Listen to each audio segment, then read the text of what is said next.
College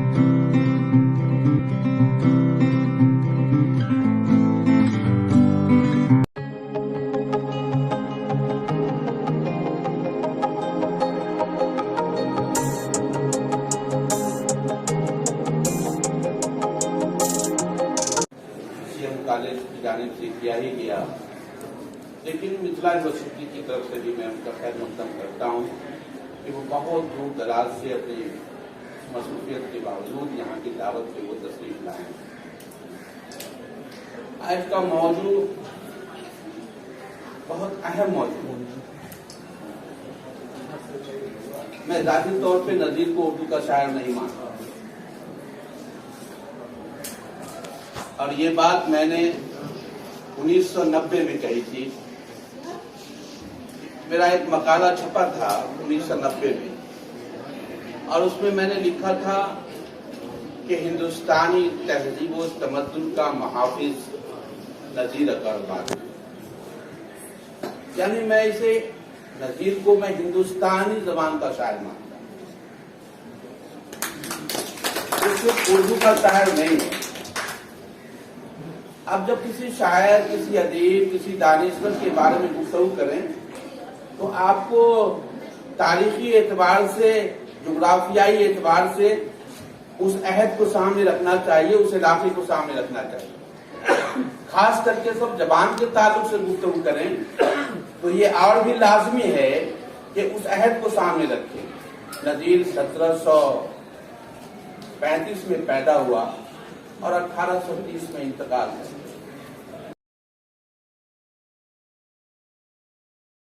वो 100 सालों तक लोगों ने शायर तस्लीम नहीं किया। जब 1936 में तरक्की पसंद तहरीक, प्रोग्रेसिव राइटिंग, प्रेमचंद ने जो बुनियाद रखी तो हुआ कि अवाम के एहसास व जज्बात को जिस अदीब व शायर ने शेरी कालिब में, अदब में तब्दील किया है, उसकी तलाश की जाए। उसमें पहला शायर नजीर सामने आया और नजीर अकवादी पर लिखा जाने लगा, गुफ्तगू की जाने लगी, बातें होने लगी और नजीर को प्रोजेक्ट किया जाने लगा। इसीलिए मैं बुनियादी तौर पे नजीर को हिंदुस्तानी तहजीब व तमद्दुन यानी संस्कृति, सभ्यता और संस्कृति का दर्पण मानता हूं की शायरी। नजीर की शायरी भारतीय सभ्यता और संस्कृति, बदलती हुए सामाजिक जीवन का चित्रण है।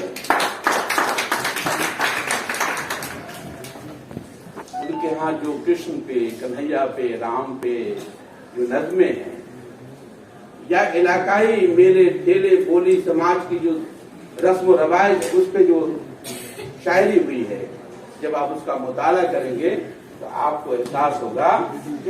यानी मुखातिब कहते हैं सामने वाला, जो सामने वाला था वो कौन था? जन साधारण, जिसको आप कह सकते हैं जनबानी। इसलिए उसने लोक वाणी के जरिए लोक गाथाओं को शेर की काले में ढालने का काम किया। इसलिए जो किसी भी भाषा का हिंदुस्तान का हो, आप नजीर अकबर आबादी, खास करके जो भाषा शास्त्र के शिक्षक हैं, छात्र हैं, वो नजीर के बगैर आगे नहीं बढ़ सकते। सूरत इख्तियार करती जा रही थी। पंजाब में पंजाबी, कश्मीर में गुजरी और शुमाली हिंद में, जिसे आप दुआवा कहते हैं, वहां मुख्तलिफ जबानें, अवधी, कर्ज का हयूला तैयार हो रहा था। जो लोग लिंग्विस्टिक पढ़ते हैं उन्हें यह मालूम होगा कि हिंदुस्तान के लिए वो सबसे अहम दौर है 17वीं और 18वीं सदी, जिसमें 336 जबानें हिंदुस्तान में पैदा होती हैं। ये 100 साल का वक्फा है जिसमें बोलियां जबान की सूरत में बदल जाती। नजीर पहला शायर है कबीर के बाद, 15वीं सदी के बाद, रहीम के बाद, जो बोलियों को जबान में तस्कीर देने के लिए शायरी की तालीम में ढालता है। इससे पहले ये जो बोली होली जिसे आप बोलते हैं वो शेरी तालीम में आपको नहीं मिलेगा।